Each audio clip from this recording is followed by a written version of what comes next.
नमस्कार, जोहार। आई चलते हैं झारखंड की ताजा खबरों की ओर, लेकिन उससे पहले अगर आपने अभी तक इस चैनल को सब्सक्राइब नहीं किया तो कर लें, जिससे कि आपको झारखंड की ताजा खबर रोजाना मिलती रहे। पहली और बड़ी खबर, लोहरदगा में 12वीं की छात्रा ने फांसी लगाकर की आत्महत्या। जांच में जुटी पुलिस। झारखंड में लोहरदगा जिले के सेन्हा थाना क्षेत्र के चांदाकोपा गांव की लड़की एवं 12वीं कक्षा की छात्रा पूजा कुमारी ने फांसी लगाकर आत्महत्या कर ली। इसकी जानकारी मिलने के बाद मौके पर पहुंची सेन्हा थाना पुलिस की टीम ने शव को कब्जे में लेकर पोस्टमार्टम के बाद स्वजनों को सौंप दिया। बताया जाता है कि चांदाकोपा गांव निवासी राजेंद्र गडेरी की पुत्री पूजा कुमारी चुन्नीलाल +2 उच्च विद्यालय लोहरदगा की 12वीं की छात्रा थी, जो कि स्वतंत्रता दिवस के मौके पर विद्यालय में झंडोत्तोलन कार्यक्रम में शामिल होकर घर लौटी थी।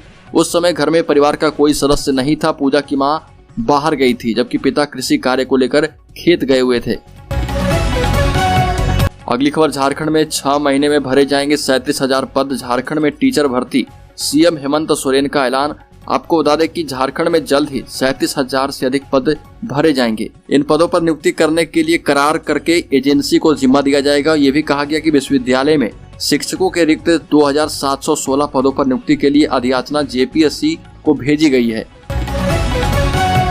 अगली खबर, तिरंगे के नीचे खड़े होकर शिक्षा मंत्री जगन्नाथ महतो ने की बड़ी घोषणा। कहा 24 घंटे बिजली देगी सरकार।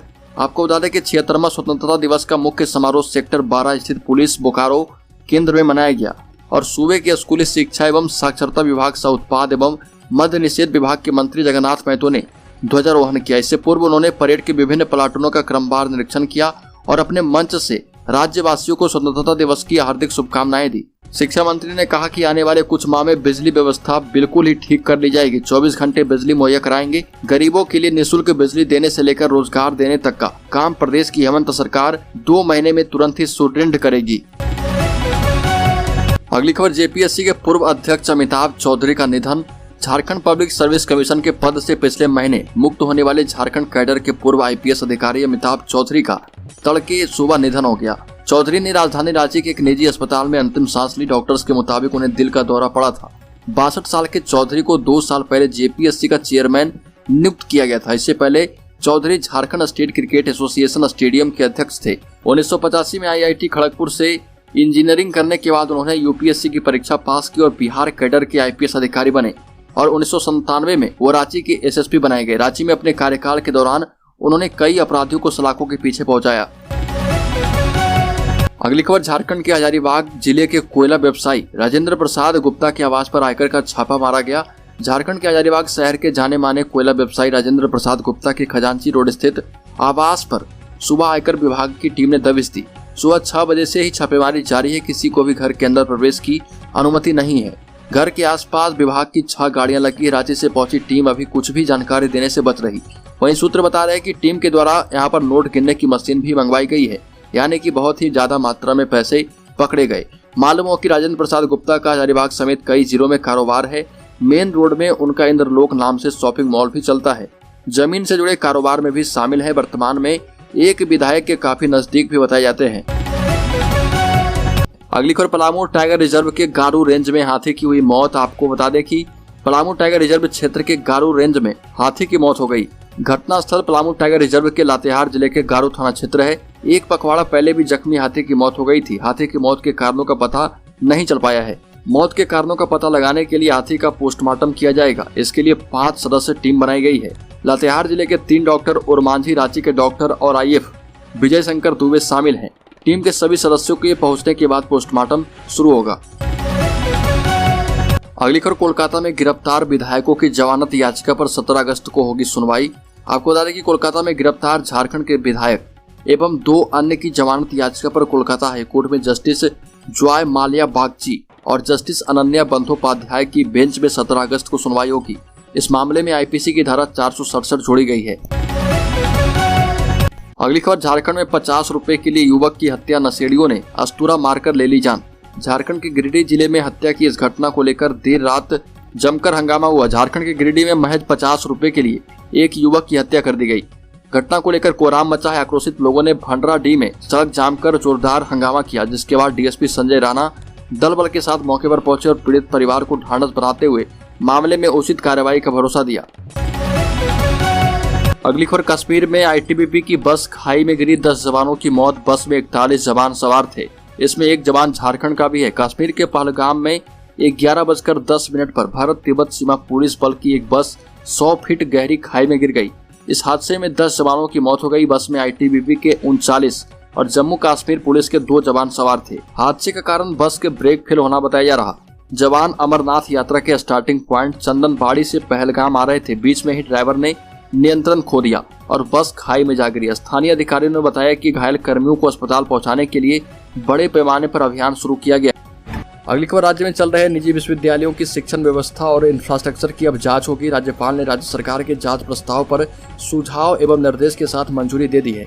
अब उच्च एवं तकनीकी शिक्षा विभाग जांच को लेकर कमेटी का गठन और उसके बिंदुओं की अधिसूचना जारी करेगा। अधिकतम 2 माह में कमेटी को अपनी रिपोर्ट देनी है। स्वीकृत प्रस्ताव के मुताबिक 2 कमेटी और 4 उप समितियां बनाई जाएगी, जो कि जांच करेगी कि कौन निजी विश्वविद्यालय नियम के अनुरूप चल रहा और किनके पास तय आधारभूत संरचना मौजूद है। अगली खबर, 400 के पार पहुंचा रांची में कोरोना संक्रमण। प्रमुख शिवालयों, रेलवे स्टेशन और बस स्टैंड में लगेगा कोरोना जांच कैंप। मास्क एवं दूरी जरूरी कर दी गई। अगली खबर, झारखंड में पुराने पेंशन को लेकर बहुत बुरी खबर आ रही है। झारखंड में मुख्यमंत्री हेमंत सोरेन की घोषणा के अनुरूप पुराने पेंशन योजना के लिए प्रस्ताव जल्द तैयार किया जाएगा। कर्मियों को पुराने पेंशन योजना का लाभ मिलेगा, लेकिन कब से मिलेगा यह स्पष्ट नहीं है। हेमंत सोरेन अभी पुराने पेंशन लागू भी कर देते हैं तो उन्हें केंद्र सरकार से EPF की राशि वापस लेनी पड़ेगी, जो कि केंद्र सरकार नहीं देगी।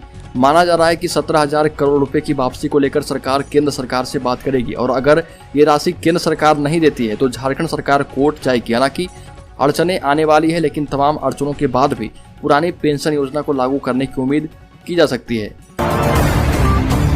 अगली खबर, राज्य में 1932 खतियान को लेकर जिला जिला होगा आंदोलन। राज्य के खतियान आंदोलन संघ ने कहा है कि राज्य के प्रत्येक जिलों में पेंटिंग के माध्यम से, रैलियों के माध्यम से जागरूकता फैलाएंगे और लोगों को जागरूक करेंगे। अब राज्य में जिला जिला आंदोलन होगा और जितने भी खतियानधारी हैं उनसे संपर्क किया जाएगा, जिससे कि उनके खतियान की वैल्यू क्या है उन्हें पता चल पाए।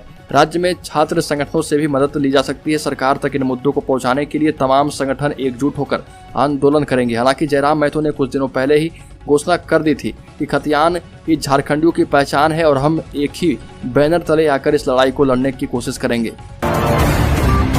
अगली खबर, हेमंत मंत्रिमंडल से हटाए जाएंगे कांग्रेस के सभी मंत्री। सोनिया गांधी तक पहुंची है रिपोर्ट। खतरे में है 3 मंत्रियों की कुर्सी। हेमंत सोरेन सरकार में शामिल कांग्रेस कोटे के 4 मंत्रियों में से 2 से लेकर 3 को हटाने की कवायद शुरू कर दी गई है। माना जा रहा है कि इसका नतीजा भी शीघ्र देखने को मिलेगा और एक एक कर मंत्रियों को हटाने के फॉर्मूले पर काम शुरू होगा। प्रदेश कांग्रेस प्रभारी अविनाश पांडे ने पूरी रिपोर्ट कांग्रेस अध्यक्ष सोनिया गांधी को सौंप दी है और यह भी बताया कि शुरू से लेकर अभी तक की गतिविधियों में कहीं न कहीं कांग्रेस कोटे के मंत्रियों की भी भूमिका है। मंत्रियों पर यह भी आरोप लगता है कि संगठन की मजबूती और कार्यकर्ताओं का मनोबल बढ़ाने के लिए बेहतर प्रयास नहीं करते हैं। अगली खबर, झारखंड में संविदा पर कार्यरत मनरेगा कर्मियों के मानदेय में बढ़ोतरी की गई है। इसमें अनुभव के आधार पर मानदेय की बढ़ोतरी की गई है। इसमें BPO से लेकर कंप्यूटर कर्मी तक शामिल हैं। झारखंड में अब विधायक कोष की राशि में भी बढ़ोतरी कर दी गई। अब विधायकों को प्रति वित्तीय वर्ष 4 करोड़ के बजाय 5 करोड़ रुपए मिलेंगे। अगली खबर, रांची हावड़ा के बीच जल्द दौड़ेगी वंदे भारत एक्सप्रेस। रांची हावड़ा के बीच Vande Bharat express train 130 kilometre प्रति घंटे की रफ्तार से दौड़ लगाएगी। यह शताब्दी की जगह लेगी। अपग्रेड कर इसका पहला सेट 15 अगस्त को ICF चेन्नई की फैक्ट्री से निकाला जाएगा। रेल अधिकारियों के मुताबिक इस ट्रेन में इंटीरियर का काम चल रहा है। पहिए लगने शुरू हो गए। जैसे ही पूर्व रेलवे को यह ट्रेन सौंपी जाएगी, रांची और हावड़ा के बीच यह चलनी शुरू हो जाएगी। इसे लेकर रेलवे ट्रैक को अपग्रेड किया जा रहा है। रांची डिवीजन में भी पटरी अपग्रेड की जा रही है। सेफ्टी ट्रायल समेत अन्य प्रक्रियाओं में 2 माह लग जाएंगे। इसके बाद पटरी पर यह दौड़ने लगेगी। आपको बता दें कि रूस और यूक्रेन के बीच युद्ध की वजह से वंदे भारत का पहिया फंस गया था और इस कारण समय पर प्रोजेक्ट पूरा नहीं हो पाया। रेल मंत्रालय ने इसे गंभीरता से लेते हुए युद्ध के बीच में ही हवाई मार्ग से पहिया मंगाए ताकि वंदे भारत का ट्रायल किया जा सके। अगली खबर, झारखंड राज्य जलसहिया कर्मचारी संघ के बैनर तले 5 सूत्री मांगों को लेकर जलसहिया सदस्यों ने स्थानीय रेलवे फुटबॉल मैदान में बैठक की। मौके पर संघ की अध्यक्ष रीता वर्मा ने कहा कि पोशाक और पहचान पत्र निर्गत करने के बाद जलसहिया को 34 माह का बकाया वेतन भुगतान किया जाए। वर्ष में 2 बार पोशाक दिया जाए। दुर्घटना बीमा, समुचित मानदेय और शौचालय निर्माण का प्रोत्साहन राशि देने की मांग भी की गई है।